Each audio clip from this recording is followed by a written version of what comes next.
Good morning बच्चों, उज्ज्वल classes में आपका स्वागत है। जैसा कि टॉपिक से क्लियर है, हम लोग स्थिर वैद्युतिकी के बारे में पढ़ने वाले हैं। लेकिन किसी भी टॉपिक को स्टार्ट करने से पहले सबसे पहले हमारा मोटिव ये होना चाहिए कि आखिर किसी भी चीज़ को हमको स्टडी क्यों करना है ना। जब तक हमको उसका मोटो क्लियर नहीं होगा तब तक हम उस टॉपिक को नहीं समझ पाते हैं। तो जितना ज़्यादा से ज़्यादा उस टॉपिक से जुड़ने की कोशिश कीजिए। जितना ज़्यादा जुड़िएगा उतना ही ज़्यादा लेक्चर आपके लिए फ़ायदेमंद होगा। तो सबसे पहले हम लोग अपने आसपास जो घरेलू चीज़ है जो इलेक्ट्रिक से रिलेटेड है उससे पहले हम लोग डिस्कस कर लेते हैं ना। तो डेली यूज़ में आप लोग क्या क्या यूज़ करते हैं बताइए। फ़ैन यूज़ करते होंगे, बल्ब यूज़ करते होंगे, कूलर यूज़ करते होंगे, फ्रिज यूज़ करते होंगे, आयरन यूज़ करते होंगे, इलेक्ट्रिक स्टोव यूज़ करते होंगे, करते हैं ना। तो ये जो हम लोग डेली यूज़ में करते हैं जो इलेक्ट्रिसिटी से चलता है, आखिर ये इलेक्ट्रिसिटी आया कहाँ से? कहीं से तो इसका स्टार्टिंग पीरियड होगा ना भाई। हाँ, कैसे स्टार्ट हुआ होगा? तो सबसे पहले हम लोग कुछ साल पहले जाते हैं। अब कुछ नहीं, हमको शायद बहुत पीछे जाना पड़ेगा। आपने थेल्स का नाम सुना होगा, क्योंकि मैथमेटिक्स में वो सबसे कॉमन है ना। तो सबसे पहले थेल्स ने ईसा से लगभग 600 ईस्वी पूर्व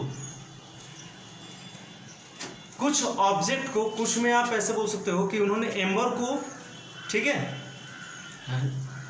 खाल से रगड़ के, ये बोल सकते हैं रेशम से रगड़ के, ऊन से रगड़ के, ठीक है, चेक किया था कि वो कौन सा प्रॉपर्टी को शो करता है, ठीक है। तो जब उन्होंने रगड़ा तो देखा कि जो छोटा छोटा पार्टिकल है कागज़ का, ये डस्ट का, वो उसमें क्या हो जा रहा था, चिपक जा रहा था, ठीक है।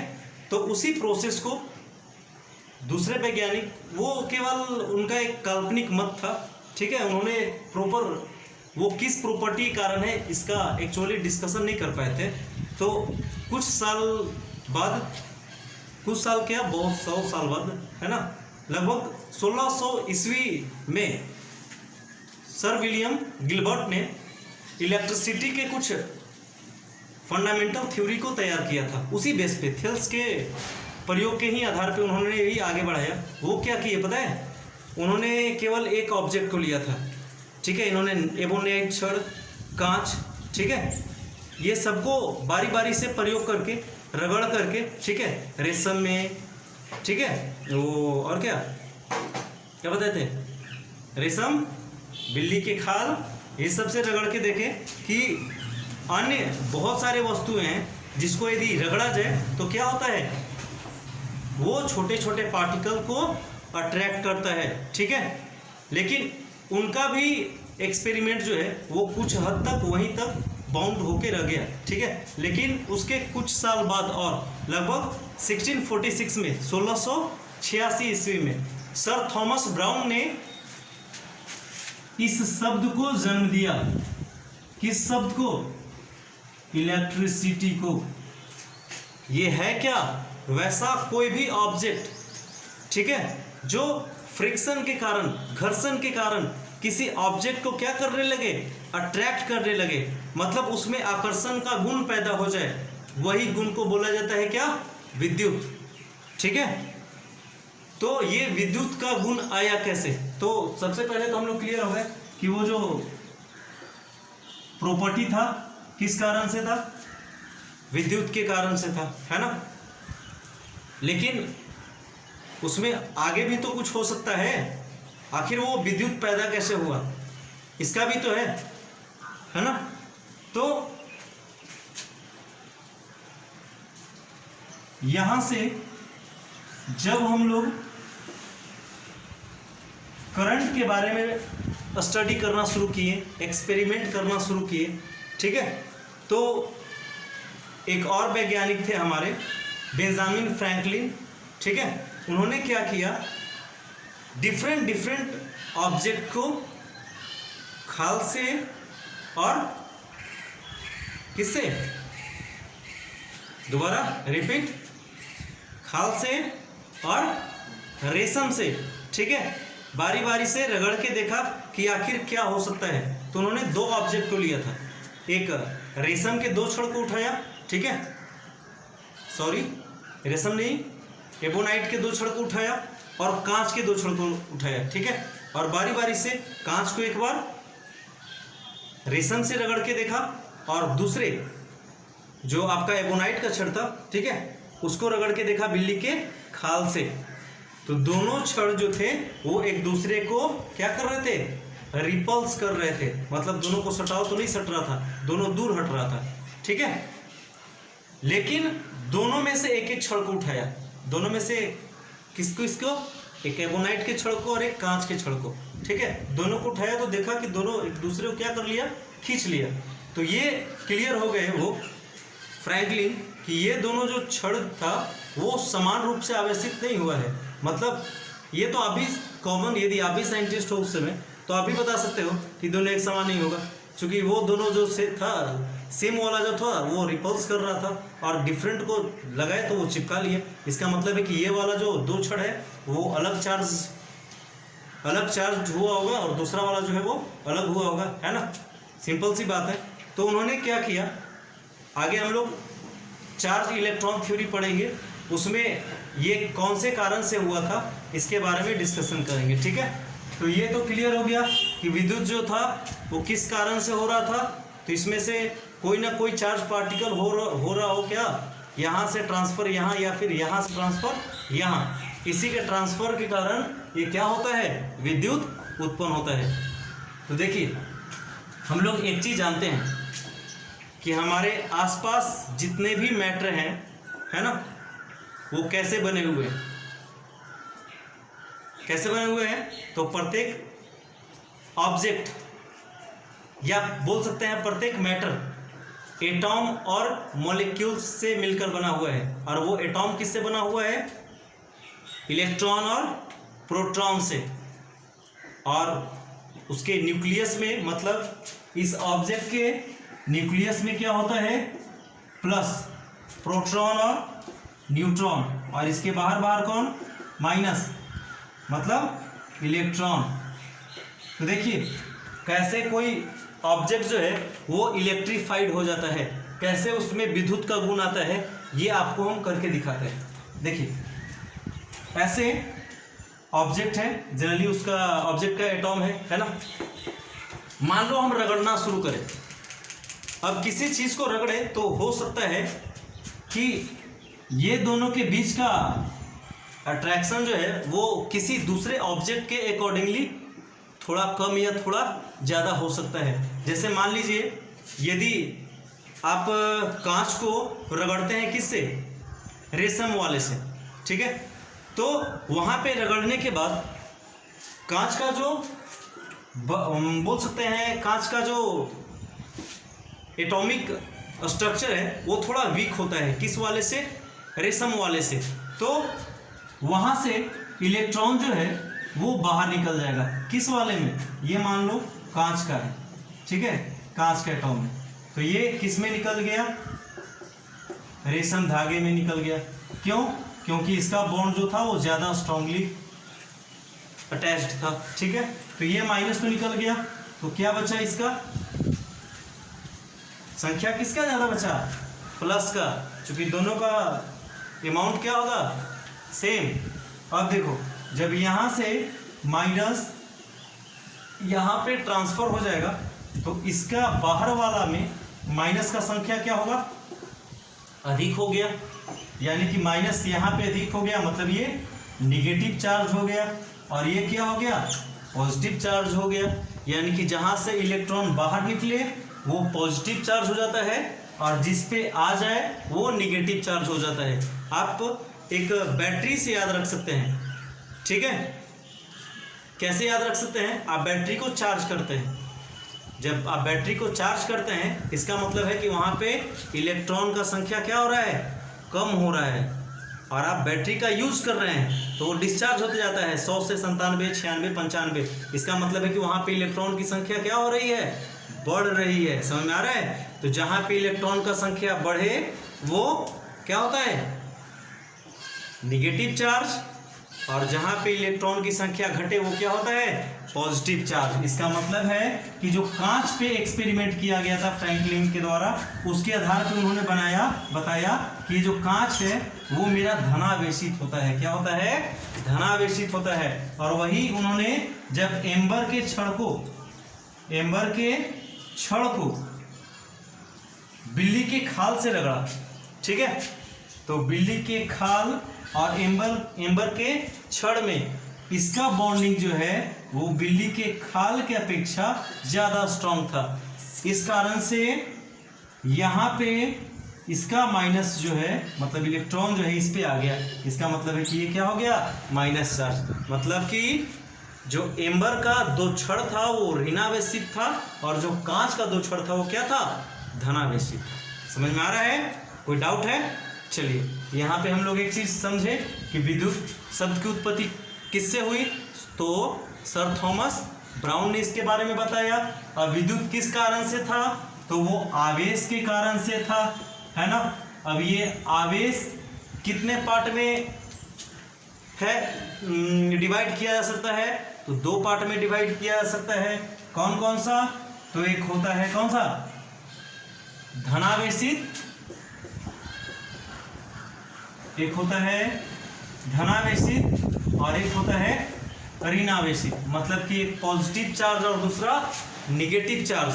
इसका क्या क्या प्रॉपर्टी देखें हम लोग, तो जो दो सेम यदि चार्ज हो तो एक दूसरे को रिपल्स करेगा, मतलब माइनस माइनस रहेगा तो वो एक दूसरे से दूर भागेगा, प्लस प्लस रहेगा तो वो एक दूसरे से दूर भागेगा। दूसरा प्रॉपर्टी क्या देखें हम लोग कि यदि डिफरेंट चार्ज एक दूसरे के नज़दीक आए, मतलब प्लस माइनस के नज़दीक आए या फिर माइनस प्लस के नज़दीक आए, तो दोनों क्या करते हैं, एक दूसरे को अट्रैक्ट करते हैं। तीसरा प्रॉपर्टी में क्या डालेंगे, आवेश जो है वो क्या होगा, योगात्मक होगा। चौथे में क्या देखेंगे कि जब भी यहाँ से ट्रांसफर होता है तो रिजल्टेंट कंडीशन में टोटल अमाउंट जो होगा चार्ज का वो होगा जीरो, क्योंकि जितना प्लस चार्ज को ये ऑब्जर्व करता है उतने ही ये निगेटिव को करता है। समझ में आ रहा है? चलिए तो हम लोग अगले टॉपिक पे बात करते हैं। पल्ले पड़ रहा है कुछ कुछ?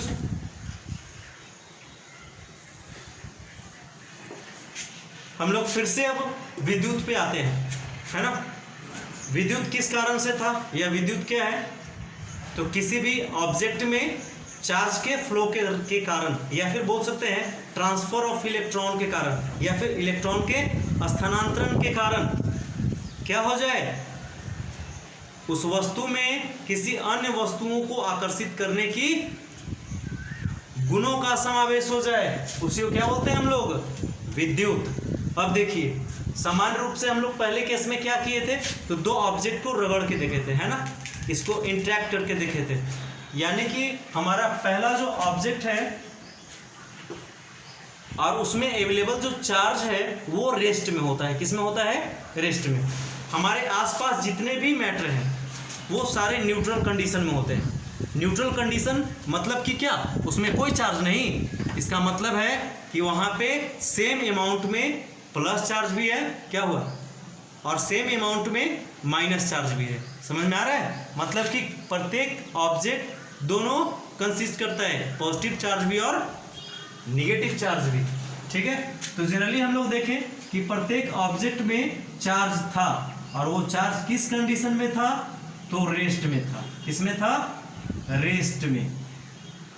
तो इस आधार पे इलेक्ट्रिसिटी के प्रॉपर्टी को जो अपने अंदर रखता है उसके आधार पे जितना भी हम लोग पढ़ेंगे, मतलब जो रेस्ट कंडीशन में चार्ज होगा, ठीक है, उसका स्टडी करेंगे तो ये होगा इलेक्ट्रोस्टैटिक,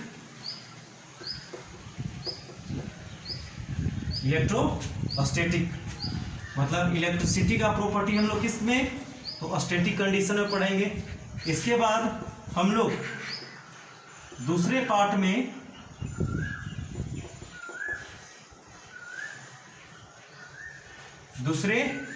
में चार्ज के फ्लो करने के कारण इसके प्रॉपर्टी को पढ़ेंगे, जिसका नाम क्या है, करंट इलेक्ट्रिसिटी।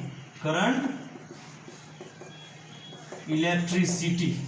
ठीक है, तो यदि आप विद्युत के पहले पार्ट को सही से स्टडी कर ले तो फिर आपका करंट, इलेक्ट्रिसिटी, मैग्नेट और इलेक्ट्रोमैग्नेटिक वेव ये तीनों एक दूसरे से कनेक्टेड हैं। ठीक है, वो आपके लिए इजी हो जाएगा।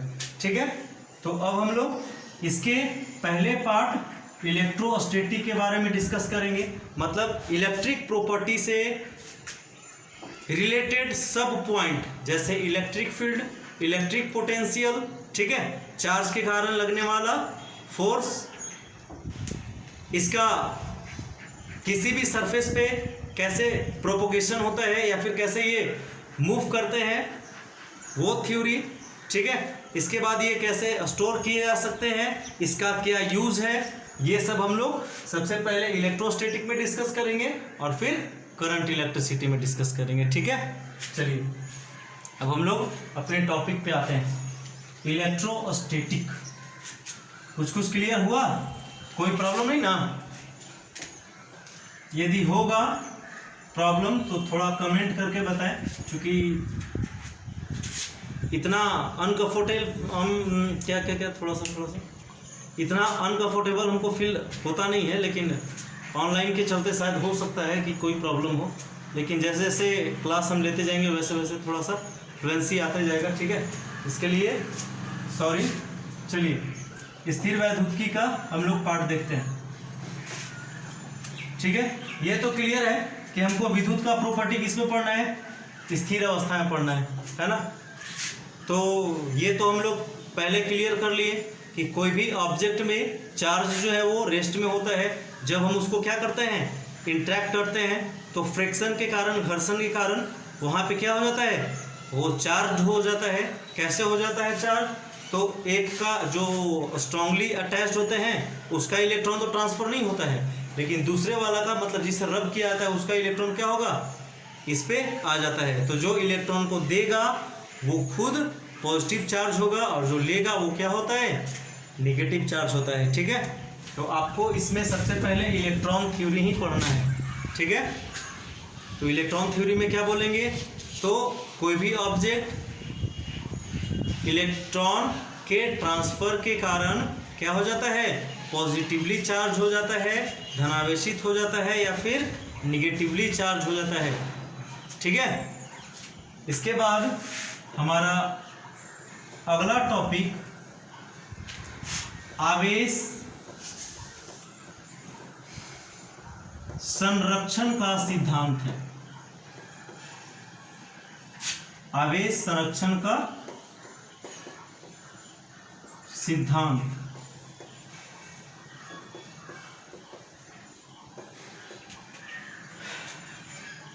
Principle of conservation of charge है क्या? कुछ प्रॉपर्टी हम लोग पहले से जानते हैं। किस प्रॉपर्टी को हम लोग पहले से जानते हैं?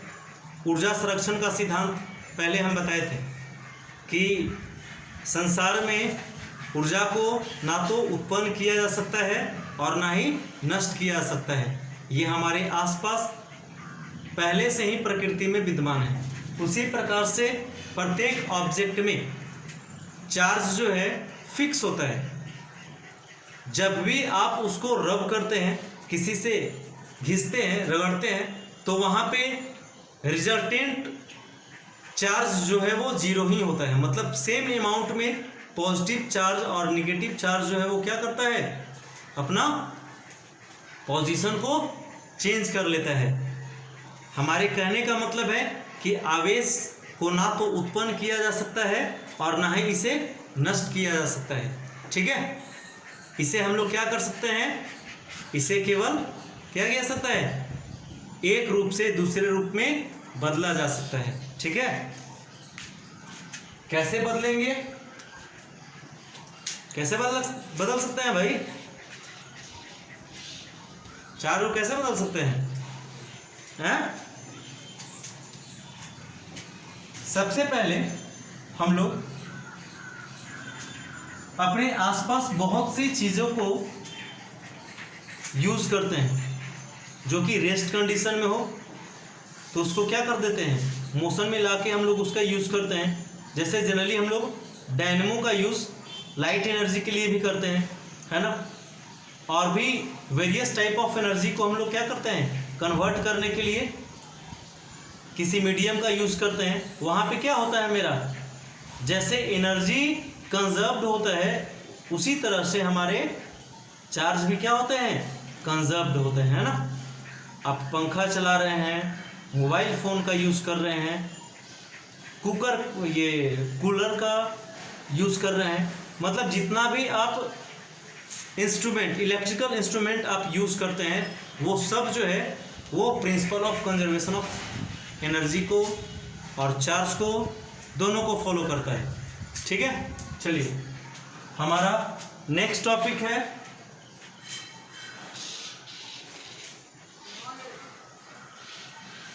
आवेश का क्वांटीकरण।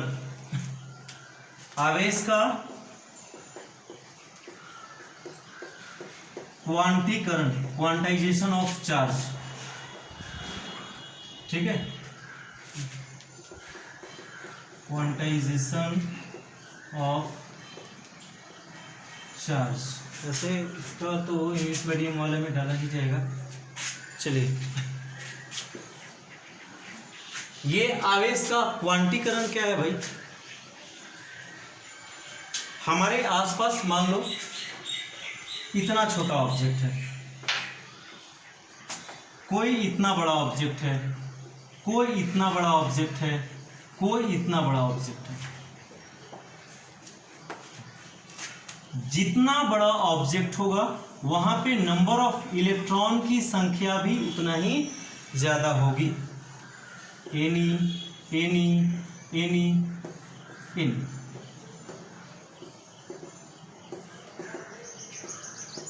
हमारे कहने का मतलब है कि प्रत्येक ऑब्जेक्ट जितना भी नंबर ऑफ इलेक्ट्रॉन को कंसिस्ट करता है वहाँ पे चार्ज का अमाउंट उतना ही ज़्यादा होता है। आवेश का क्वांटीकरण का मतलब होता है कि हमारे आसपास स्थित प्रत्येक वस्तुओं पर इलेक्ट्रॉनों की संख्या, तो जो सबसे छोटी संख्या है वो क्या होगी, आवेश का मान जो सबसे छोटा संख्या का होगा वो क्या होगा, सबसे छोटा आवेश किस पे होता है, इलेक्ट्रॉन पे, जिसका वैल्यू कितना 1.6 इंटू 10 का पावर माइनस 19 कूलम, है ना। ठीक है, अब देखिए ये छोटा ऑब्जेक्ट में मान लो हमारा 10 है, सपोज 10 इलेक्ट्रॉन है, तो वहाँ पे चार्ज कितना होगा 10e। यदि मान लो किसी में 50 है तो वहाँ पे चार्ज क्या होगा मेरा 50e।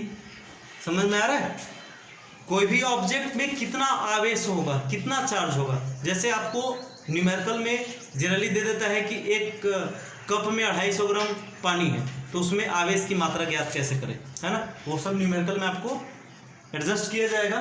यदि आपका थ्योरी क्लियर हो तो आप खुद से कर सकते हो।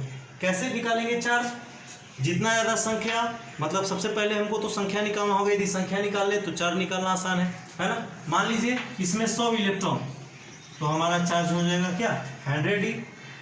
किसी में 1000 है तो यहाँ पे क्या हो जाएगा 1000t। क्लियर।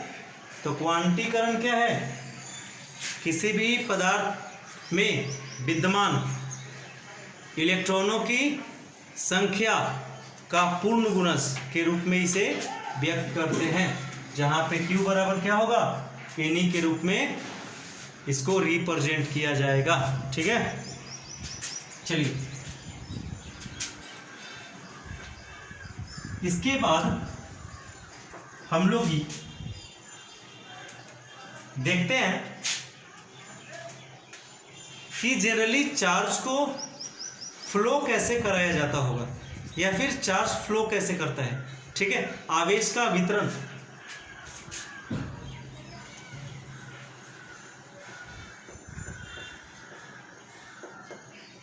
आवेश का वितरण, इसको हम कैसे समझेंगे, वो कैसे फ्लो करता होगा किसी मीडियम में, है ना। इसका डेंसिटी तो Q बराबर है कि यही देख लिए हम यहीं पे कि मान लीजिए कि एक छोटा सा पार्टिकल, छोटा सा एक हमारे पास मैटर है, उसमें 50 इलेक्ट्रॉन है, तो वहाँ पे तो आप बोल देंगे कि Q बराबर मेरा 50 होगा। लेकिन मान लो वो किसी वायर में फ्लो कर रहा है, तो वहाँ पे उसका क्वांटिटी कैसे फाइंड किया जा सकता है? केवल चार्ज से तो मेरा काम बनने वाला है नहीं, है ना, क्योंकि वो फ्लो का रेट हमेशा क्या हो रहा है, चेंज कर रहा है। तो फिर डिपेंड करता है कैसे, ये डिपेंड करता है कि किस रूप में वो फ्लो कर रहा है। जैसे जनरली हम लोग कैसे एक लंबे वायर का यूज करते हैं, लंबे वायर का यूज करेंगे ना, करते हैं। तो यहाँ पे चार्ज का रिप्रेजेंटेशन कैसे होगा, मान लीजिए एक कॉइल लिए हम रेक्टेंगुलर, तो यहाँ चार्ज का फ्लो कैसे होगा, मान लो हम एक